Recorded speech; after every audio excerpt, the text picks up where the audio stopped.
Hey, what's up guys? Welcome back. Today we are going to talk about how to stain a basswood guitar body.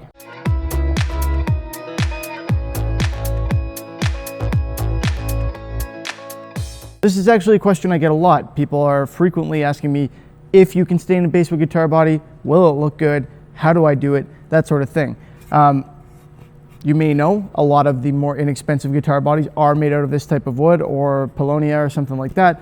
And a lot of the guitar kits, which is what a lot of you watch me for, are made out of this as well. So if you've been watching my channel for a while, you've seen me go through a number of test bodies, I'll call them, over the years, where it gets painted over and over and over as I demonstrate different techniques and stuff, generally using like spray cans that I'm then not gonna keep or sell to someone because they get repainted many times. So, say hello to my new test guitar body.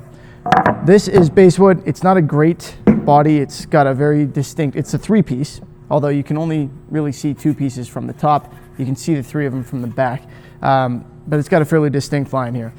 That is something that you do need to watch out for if you're staining basswood, because different color woods stain out a little differently. But today I'm going to show you, you can stain basswood.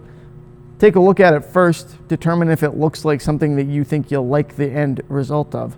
If you take an opaque guitar body and sand it down, chances are you're going to see kind of a multi-laminate, maybe not a mess, but often they don't look great without the finish, and that's part of why they're done in opaque. So just keep that in mind.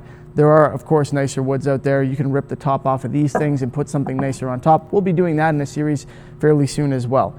For today's video, we're going to be staining with Mohawk's Blend All Powder Stain. We're going to mix this in some water. You can also mix it in various other things, including like denatured alcohol or Everclear, if you can find it, to go ahead and create a faster drying stain. Water will have more open time. It'll be a little bit easier to maneuver.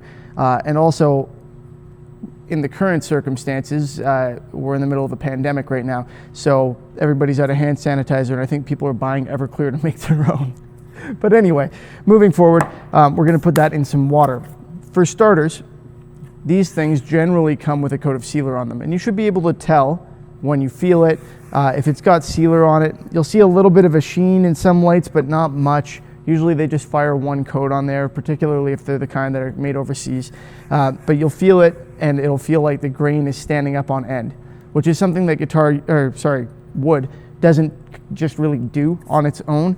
Usually it can feel relatively smooth, and then when you get it wet with a sealer or water or something like that, it raises the grain, and then you can sand that off. So they've done us a favor here, generally, if we're going to be painting, because they've started to seal the grain. Now it only raises once, so now we can sand this smooth and we'd be good to go for paint. Unfortunately, if we're staining, we want to make it through that sealer so that the stain can soak into the wood. There are some exceptions to that, but not very many, okay? So generally speaking, you're going to want to make it through your sealer before you apply your stain, which means I'm going to sand it.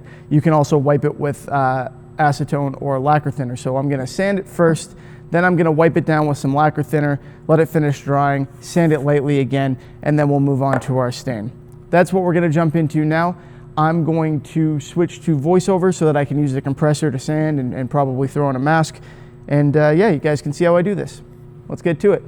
So I'm starting off here with some 80 grit sandpaper, and I'm just gonna, like I said, sand through essentially all of that sealer and make sure that I'm down to the raw wood here.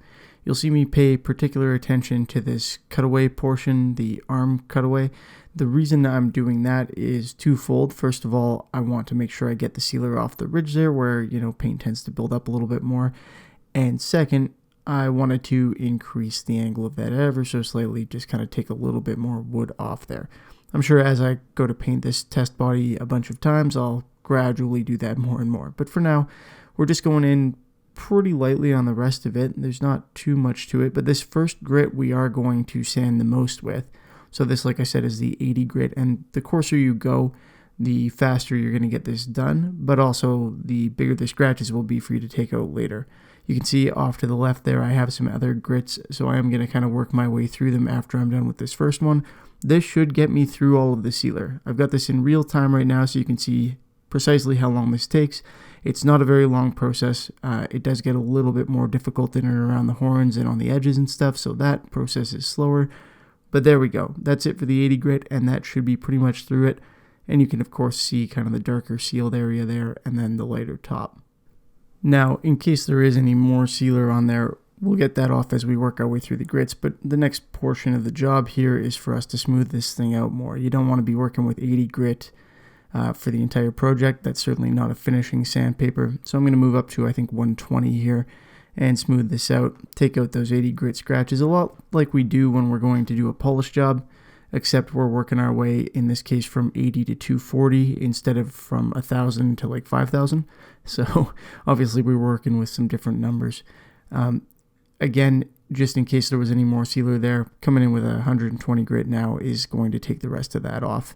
And then we're going to hit it with 180 and 240, really smooth it out. And you can see I'm not spending as much time with these higher grits because I'm just taking out those other scratches. I don't have to go as deep. I don't have to go as far. These ones should move quicker. They're just to really smooth things out. So I kind of get faster and faster as I go, and then I feel them after and feel the surface after and make sure it feels nice and smooth. Now, in case anyone was curious, because I get these questions a lot, so I name drop my tools now. This is the Dynabraid pneumatic sander. They've got a bunch of them. I have a couple in the Amazon link in the description if anybody wants one. I know a couple of you, I think, have picked them up recently, and one or two have reached out to me and said they really like them, so that's good.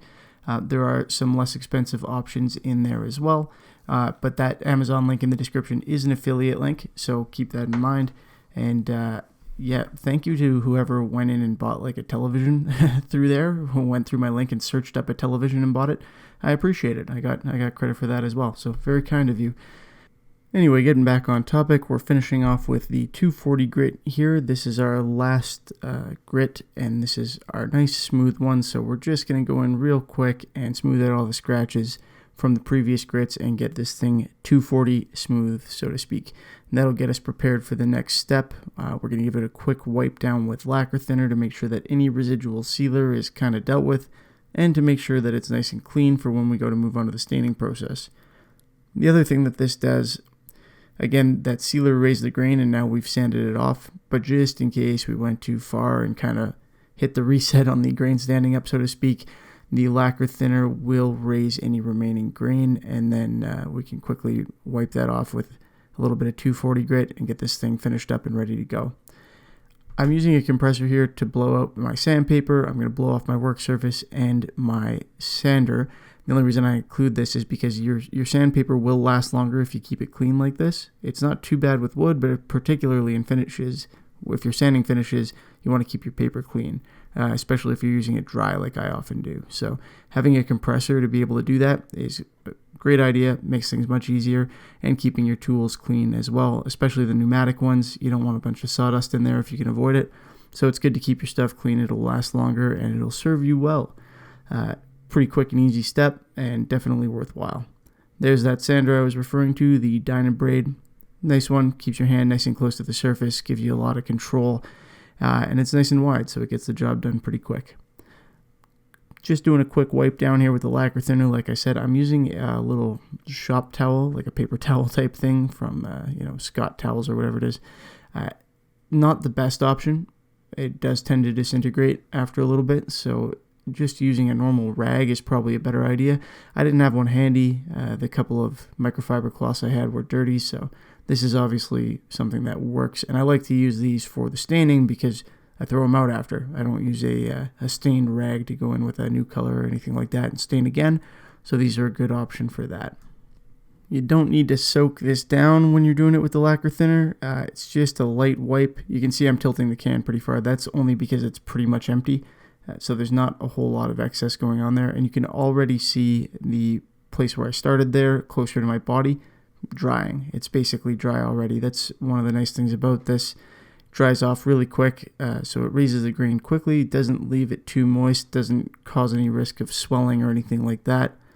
Methanol or alcohol also work fine for this, but the lacquer thinner also has the ability to dissolve and get rid of any remaining sealer if there happens to be a little bit of residue there, so that's nice.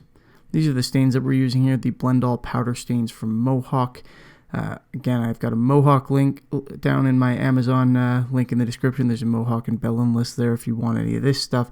These are really nice because they mix with pretty much whatever. I'm just using water, but they're more of a dye, so they're very transparent. Sometimes a stain is a little bit more muddy and it's kind of designed to go on top. I prefer this sort of thing. It's better for accenting the grain, kind of shows it off a little better, and is a little bit more transparent. So you definitely want to make sure that you're through the sealer when you're going to do this sort of thing in almost every case. And it's very easy to use. I'm just mixing it into some water, taking a shop towel, and I'm going to wipe it around. Again, the water will dry slower, so it gives you kind of more time to work it around. You don't want to leave any wet areas though. That spot right closer to my body where I started out there, that's going to stay dark for a bit because that was left a little bit wetter. So when I come in on my second pass, I'm going to be able to even that out. But you'll see when I go over it the first time here to complete that section of the body, it's going to actually be darker than the rest of that area. And that's because I didn't wipe off the excess right away. I left that kind of wetter and, well, it's going to stay darker for the moment. In case you were wondering, I've used a mix of the two different colors of stain that I've got there. So the red mahogany and the dark brown mahogany to get this color. And you can see it kind of stains differently on the different portions of the wood. Nothing surprising there. That will also even out a little bit as I go over it a second time to darken it up slightly. This is showing up fairly dark right now also because it's still wet. So it'll lighten up a bit as it dries. This is a little closer to what it's going to look like with a clear coat on it. So you can kind of get a sense of what your stain will look like when cleared if you're looking at it while it's still wet. You can still see that dark spot there. Again, that's going to kind of blend in a bit. There is a dark streak in the grain there that will stay, but the rest will blend a little bit more. I'm going in and feeling it a little bit. You can see I run my hand over it occasionally just to see if I've raised any grain. I haven't, so we're still good on that front. And now I'm just going to use my compressor to force dry it, which is something nice about these not just waterborne stains, but the ones that are literally mixed dyes in water. You can just dry them off with some airflow like this and go right ahead and put on your next coat. So it makes things really quick and really straightforward to work with. So now that this is pretty much dry, I go ahead and come in with my next round here, and I'm focusing on that area that I had a little bit of a discrepancy in the color. I'm going over that a little bit extra just to blend it out. So a little bit of water or another coat of the water-based stain you can use to blend it a little bit and basically get rid of that streaking. Unfortunately, I can't get rid of the change between the two pieces of wood, but hey, you can see what it looks like. Some of these pieces of basswood are a little bit more figured, like that middle one, and some are a little bit more plain, like the one on the right. And that is the gist of it. That is what the basswood looks like when it's stained, if you do it properly. So that's our stained piece of wood. Now, if you don't do it properly, if you don't sand the sealer off, well, hopefully you'll sand the sealer at least somewhat so it'll look better than this, but, oh, and I spilled my stain all over myself. Right, yeah, good times. But the point remains, if you don't sand your sealer off and you just leave it rough like that and try to stain, well, it doesn't quite work. You can see what's happening there. It's kind of getting caught in the rough edges. Actually, if I had sanded this just a little bit, it wouldn't even be doing that. It would just basically not be going on at all. So you do need to make it through your sealer, particularly if you're using one of these dyes, because it just won't do anything. You can see I'm now able to wipe it off, and it hasn't soaked in at all. It hasn't actually stained anything because of the sealer. On the front, however, it's soaked right in there. It's stained the wood really nicely, giving me the color I was looking for, and there we go. So as always, guys, thanks for watching. I hope you enjoyed the video. If you did, please feel free to give it a thumbs up. I would appreciate it. And remember to subscribe so you can see what else I do to this body and my other projects. Have a good one. See you next time.